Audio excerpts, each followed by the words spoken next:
Hello. Welcome to Now Stock Trades. All right, so in this video, we're going to give more of a professional presentation and, have some laughs and whatnot. But, this is going to be a little bit more deep going into the neuroscience of neuroeconomics. Now, again, you can go to Yale and you can go ahead and pay thousands of dollars and pretty much get taught this information at the, this professor of psychology, co-director of the Princeton Neuroscience Institute. You can go to these folks, but none of them actually have a neuroscience degree like I do, and none of them are actually going to be brain surgeons, right? So I think this and on top of that, no one has a co-foundation in economics. So I think this presentation is pretty much going to summarize the majority of kind of these classes. So I think that there's going to be some use that comes out of this. And just to, to mention a couple of notable people that have started the field of neuroeconomics, we have Dr. Vern Smith. He is a PhD. Hey, how you doing, Vincent? All right. I thought for a sec, I thought it was Vernon, right? Vernon. So this guy literally started the whole neuroeconomics movement.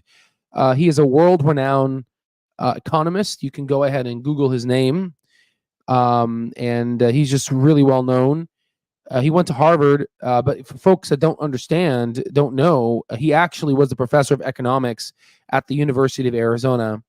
There's going to be in the future, there's going to be a general theme of kind of like the creation of our stock trades and all the little bits of dots that have led up to this thing I've created. And, I owe it to this definitely individual here for basically combining neuroscience.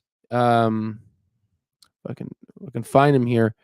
Let me see here. Let me see. Neuro. Yeah. He combined pretty much the neuroscience integration of understanding decision-making process and how brain activity influences economic decisions. Okay. And there's obviously a neuroeconomics lab. And I might honestly publish a paper into this because I'm really interested in this type of field. But, I went ahead and created a PowerPoint presentation that will go over kind of the surface level and also the cellular molecular mechanisms associated with what happens when the stock market crashes. Why do people do stupid things? Why do people sell Palantir down to $5 but yet don't want to buy Palantir at $5? But people that are trained they've done that, and then now they're being rewarded as Palantir is $28.59, which is essentially a 4.89x gain, right? So almost 5x your money, no? Right? So we're going to talk about these things, and here's other notable neuroeconomics. These individuals, have assisted. Some of them have assisted the president. Some of them have won different types of Nobel Memorial Prize in Economic Science.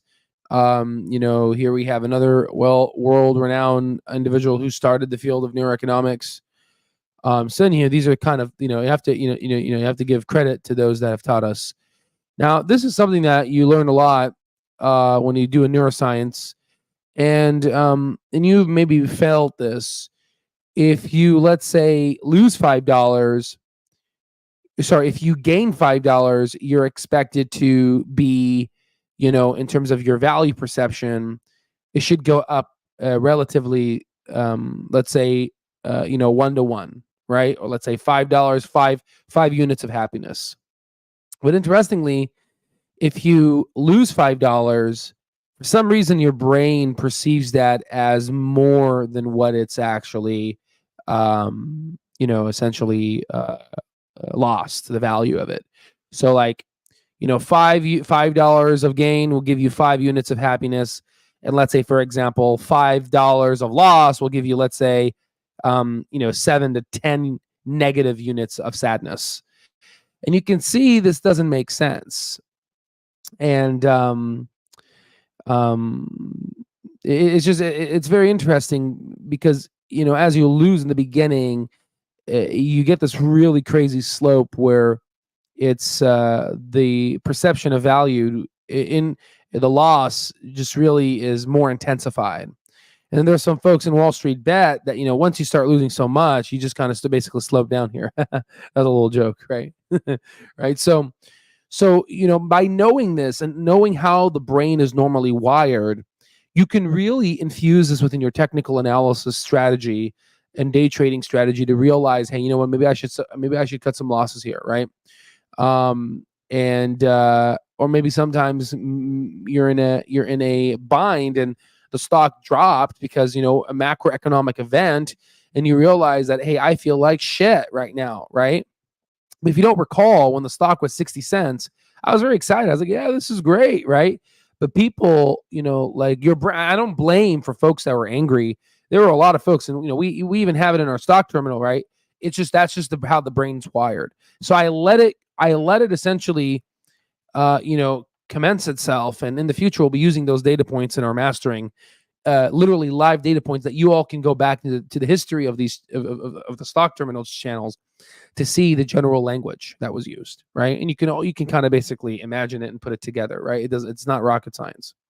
So you could see there's a pretty cool science here, right? So let's go ahead and get started here. So investor decision making during a stock market crash, a multi-level analysis, right? And this is, by Albert Allen, but let's say because by all stock trades, right? So this presentation will explore the complex. I'm going to read this because maybe this might go on the audio podcast here. So for folks that want to basically see the visuals and kind of just see all this, you go to YouTube, right? All stock trades. Okay.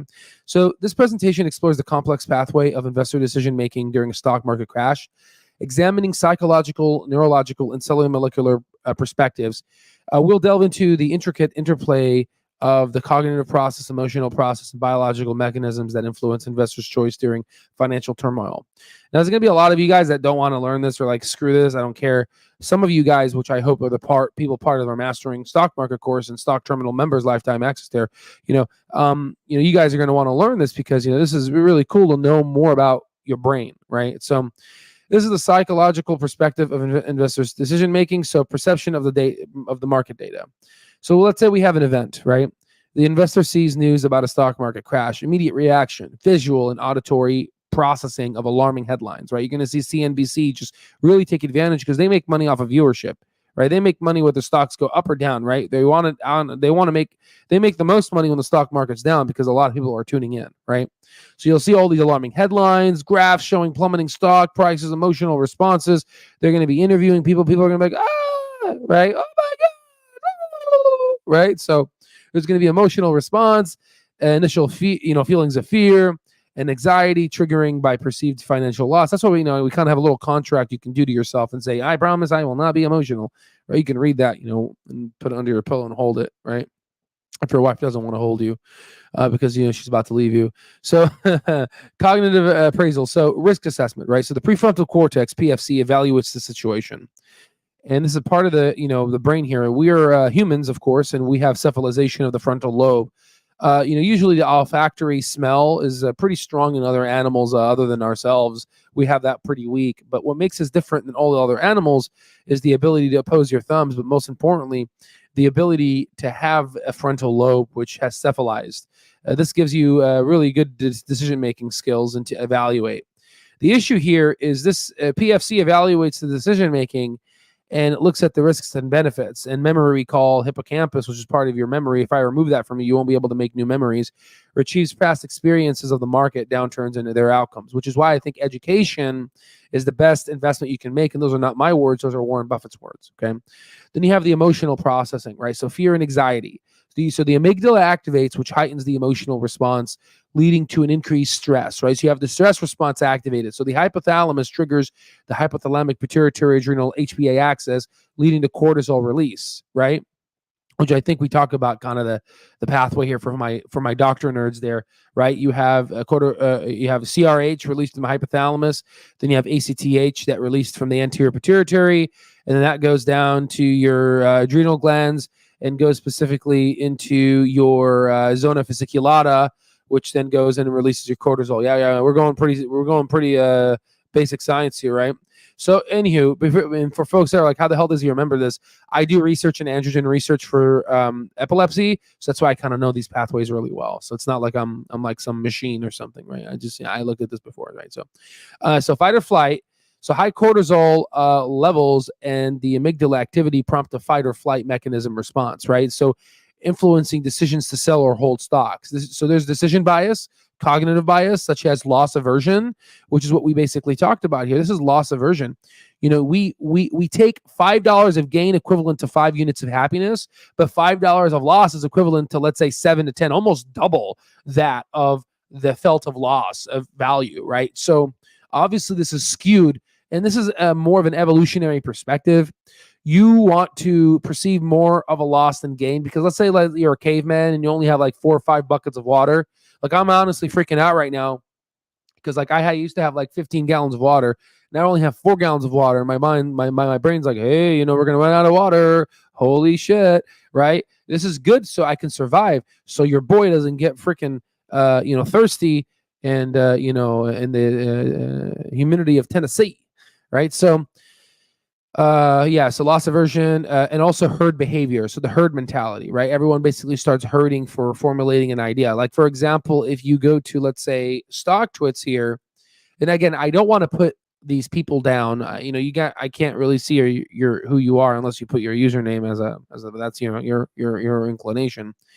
But if you go down here, just like how there was a lot of negativity about reverse stock split, and all this other bullshit, these brains that are quite not controlled, they haven't controlled their cephalization, which is I'm not trying to call them a suboptimal human. I'm just, it is what it is. But you also have these folks here by the name of Roaring Nutball.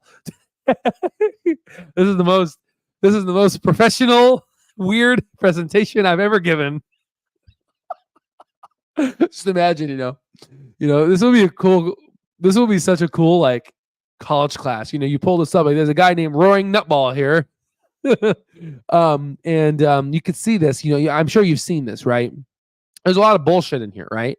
The book value of Clover Health is not $9.40. This is all bullshit, right? But the thing is, people are, what they do is they mix a little bit of truth and they manipulate, and then other people, because there's herd mentality, like, oh my god, this must be right, and this thing's getting 9 likes versus others. You're getting a lot of people likes here, right? I mean, others don't really get that many likes, right? So, but you can see I've seen it circulating a lot, and it's a bunch of bullshit, right? So, anyway, so you get some herd mentality both on the upswing and downswing. Okay. So now, neurological perspective of investor decision making. So now let's go ahead and let's get down to the science. So we have your neurotransmitter activity. So dopamine in the mesolimbic pathway of the ventral tegmental area of the nucleus accumbens modulates the reward, anticipation, and motivation. So a lot of these pathways get hijacked by drugs, which is very sad. So essentially, low market performance reduces dopamine release. This, leading to decreased risk taking, right? So you get really scared. You're like, oh no, because you're not happy. Dopamine is your happy drug, right? So serotonin, well, it's your like your dopamine hit, right? So then you have serotonin, which regulates mood and anxiety. So lower levels may increase impulsivity. Norepinephrine, which is released from the adrenal medulla, part of your adrenal glands, which just sits right above your kidneys, is heightened during a stress, which increases the alertness and vigilance. So then you have some brain regions involved, like we talked about, the prefrontal cortex, PFC, which is your rational decision-making, risk assessment, the amygdala for emotional processing and fear response, striatum, which evaluates the potential reward and risks, the insula, which processes the interoceptive signals and also some pain, right, and discomfort, contributing to risk aversion, right? Then you have your stress response, which we talked about, the HPA axis, which activates the hypothalamus, which releases the CRH, prompting the pituitary the anterior pituitary gland to secrete adrenocorticotropic hormone, ACTH, which then stimulates cortisol, which releases from the adrenal glands. So the impact of cortisol impairs cognitive functioning like memory, decision making, and executive control, leading to impulsive behavior. So here are the cellular molecular perspectives of investor decision making. So now if we have some psychiatrists that are on the line, you guys are going to enjoy this one, right? So neural activity, and also some neurologists as well. So synaptic plasticity, so stress-induced changes in synaptic strength, right, affect communication between neurons, so impacting learning and memory. So you have long-term potentiation. So this is reduced during chronic stress, impairing the ability to form new memories and adapt to new information. So there's something called LTP and LTD. Dr. Eric Kandel won the Nobel Prize for discovering this mechanism. So what he did was he took a gill and he did high-frequency stimulation, and it causes the generation of new neurons to be made, and you get synaptic strengthening. So ultimately what this meant was that, people that have increased levels of LTP can form new memories. The problem is chronic stress, and these stress-induced changes because of a stock market crash leads to the disintegration and this, just not your ability not to be able to adapt to your environment, which unfortunately, as you know from Charles Darwin, this is a recipe for disaster, right? So then you have your neurotransmitter response. Dopamine receptors, D1 and D2, modulate the balance between the reward and seeking and risk aversion. So reduced activation in this striatum during a stock market crash decreases the reward-seeking behavior. Then you have your corticosteroid receptors, GR and MR, right, which are more in the intranuclear area, mediate the effect of cortisol on neurons, influencing stress response and decision-making, okay? Then you have the intercellular signal. By the way, just one more slide here, right? So then you have the intercellular signaling pathway, right? This is my favorite part, the last part, the gene expression, right? So you have cyclic AMP and PKA. These are like pathways. They're language of the body in terms of how cells communicate with each other. Yes, we figured that one out too. It's really cool. And remember, guys, just for FYI, I just need to complete my thesis, but my fourth degree is a master's. I got to finish the thesis portion of it, but I have a master's in science and cellular molecular mechanisms, right? So I'm an expert in this topic here. Okay, so I really like this these cellular cascades here. So dopamine binds to receptors, activating so adenylate cyclase, which increases cyclic AMP levels, activating PKA, which is protein kinase A, which modulates neuronal excitability and plasticity. Right, this goes back into the long-term potentiation. Then you have MAP kinase in the ERK pathway. Stress hormone activates this pathway, affecting gene expression, which is related to synaptic plasticity and neuronal survival, and also the Krebs cycle for long-term potentiation. So now this is my favorite part. This is where the psychiatrist can link up here, right? This is where we can have a shared common passion. So the immediate early genes you have, such as CFOS and EGR1, are rapidly induced by neuronal activity and stress, influencing long-term changes in neuronal function. My favorite part is this called brain-derived neurotropic factor, BDNF.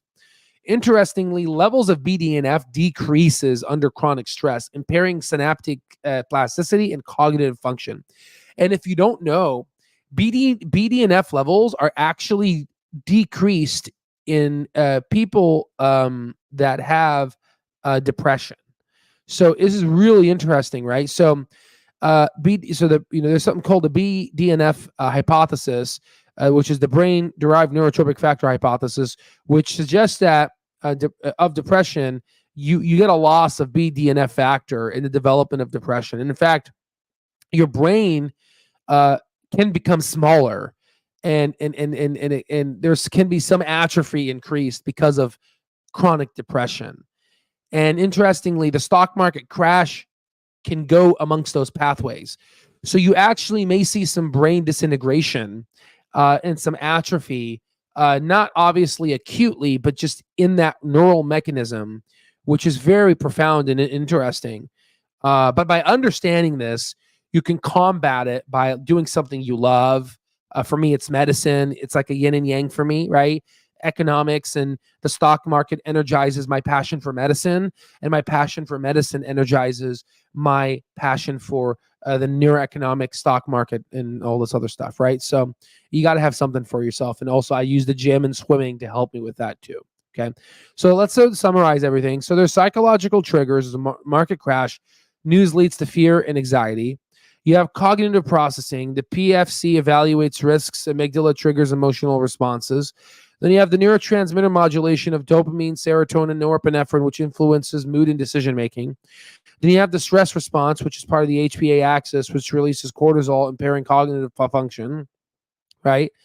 Then you have, remember, and also this is like, for example, if there's a shooting, God forbid, or let's say a lion starts chasing you, you're going to go run and your body's going to activate the HPA axis because it's the fight or flight.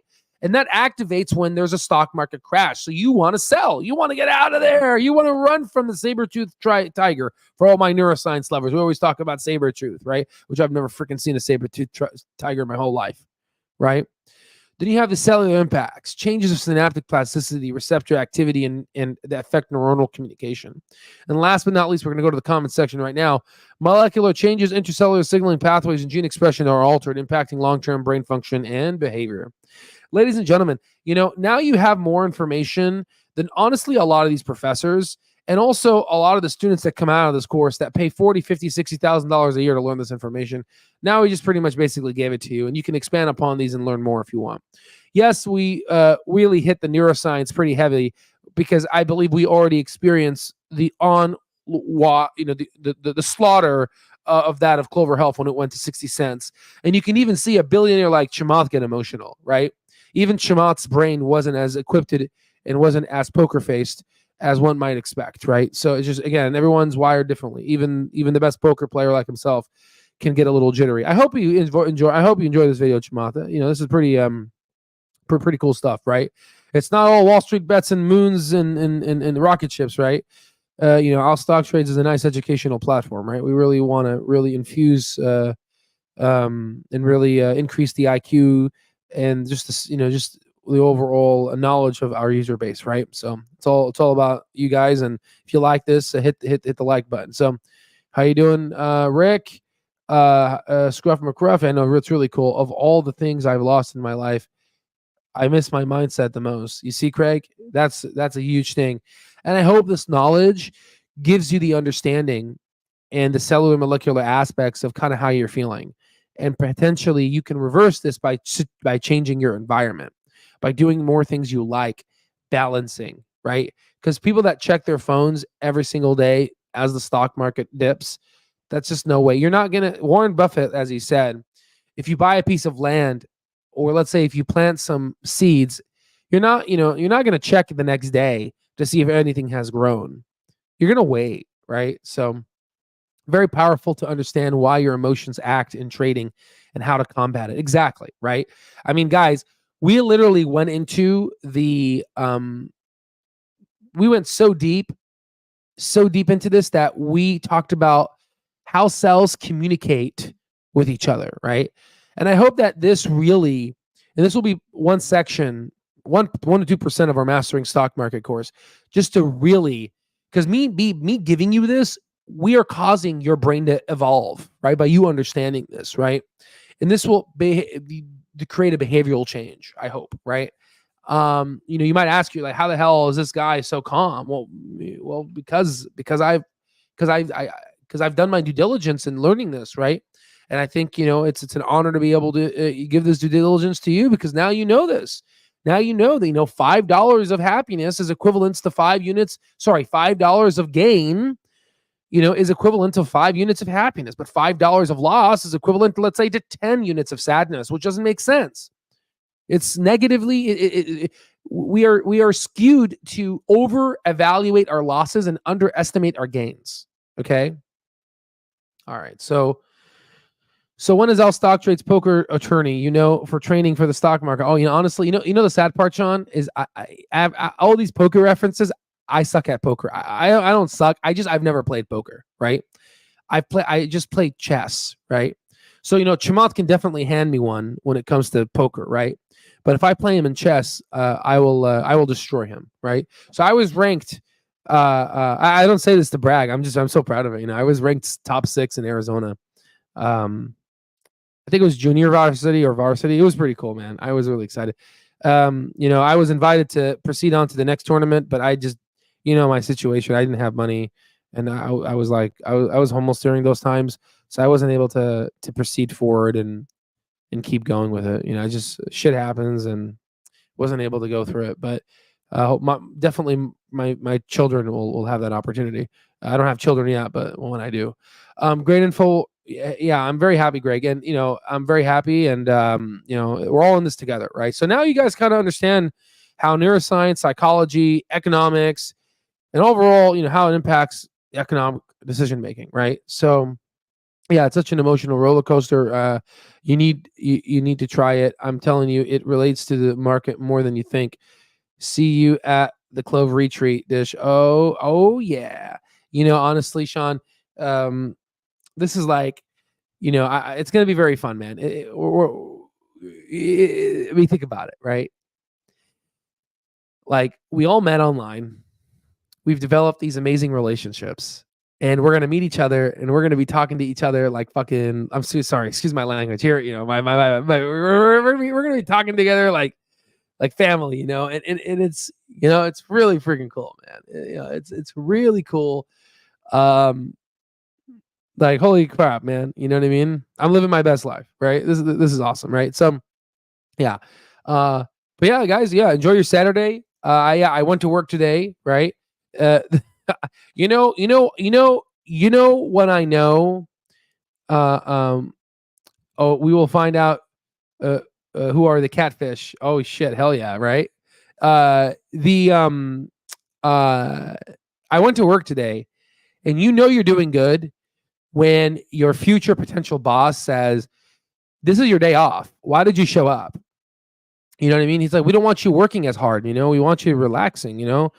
And when a neurosurgeon tells you, we don't, when they say you're working hard or too hard, to me, to others, I can imagine my other medical student colleagues are like, yeah, that's insane. We don't, like, for me, I take that as a compliment. I wear it as a badge of honor, right? Which is kind of insane. I can only, my significant other wants family medicine or radiology, or she's all over the place, but I think she likes family medicine. And I can only imagine from her response, she's like, "You're crazy. Like, what is this insanity?" But one of our interns is going to retreat for boot camp, and I just felt bad leaving my team. And I like to operate in a team in neurosurgery, and I can't wait until 6-7 years from now when I'm a chief. I like to operate as a Navy SEAL team, where how, like, when you have dice, like here, like, I'm so like OCD, like dice 5. The dice 5. So if you're walking in groups of 5, you have one person in the middle, like you're walking down to see your patient. You have two people up front, one person in the middle, two people in back. If you have 6 people on your team, they walk like this, right? Right. So you have 3 people on your team. They don't walk like that, right? They walk. You get the point, right? They they walk like the 5, right? They walk like this, right? Right. Imagine they walk like this. And the beautiful part is, with this kind of Navy SEAL type approach, we can be in the room speaking to a patient, and one person speaks to the patient, one person. And then obviously some can supplement, and then we could just look at each other, and we could just communicate by looking at each other, because we've done it so many times that we just look at each other and we know exactly what we want to do. You understand what I'm saying? So that's what I like about this field. It's very military-like, because you are the first person that comes in the hospital, and you are the last person to leave, and you do that for such a long time, right? It's a team sport. There's no one above the team. You would think that neurosurgery, I'm so smart, I'm a brain surgeon. There's none of that shit, right? We are strong as our weakest member of the team, right? And that's what I love about the field so much. So, our one of the resident interns left, so I go there because the team is weak right now, right? The team is weak, and the team needs help, right? So that's kind of how it works. Regardless if you have a day off, regardless, right?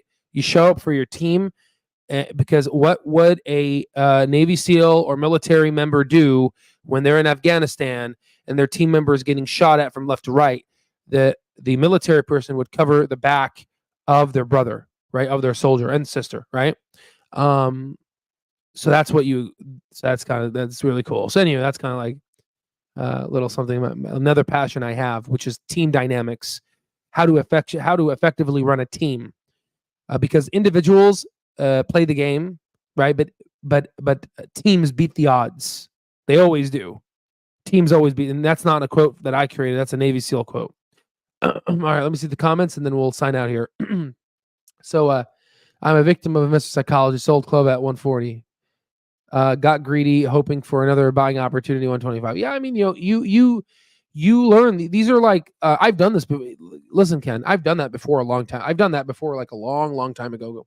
Long time. I don't remember like 8-10 years ago. I've done that such a long time ago, guys. This is your book. This is your educational book of knowledge, the Heart of Knocks life. You're gonna learn these things, right? People sell their winners too soon, right? So 1200 till I'm gonna repeat that again. People sell their winners too soon. Okay, like Nvidia, right? A lot of people sold too soon. 1200 till I get to 10K. Congratulations, Rick. Last year, CLOV went up 65% mid-July to earning. It happens again this year. I will.